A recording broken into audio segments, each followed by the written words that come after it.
December 17 புதன்கிழமை. பெற்றுக்கொள்வீர்கள்.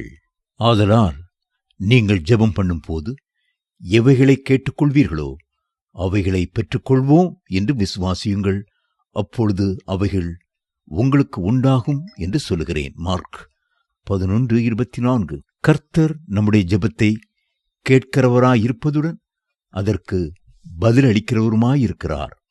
மேலும் இனிமையான வாக்குத்தத்தங்களையும் உடன்படிக்கைகளையும் நம்மோடு கூட அவர் செய்திருக்கிறார். ஜார்ஜ் முல்லர் என்ற பக்தனுடைய வாழ்க்கையை குறித்து அறிந்திருப்பீர்கள். 2000க்கும் மேற்பட்ட அனாதை குழந்தைகளை ஒரு விடுதியில் வைத்து விசுவாசத்தின் மூலமாகவும் ஜெபத்தின் மூலமாகவும் வளர்த்து உலகத்திற்கே ஒரு முன்மாதிரியாக விளங்கினார்.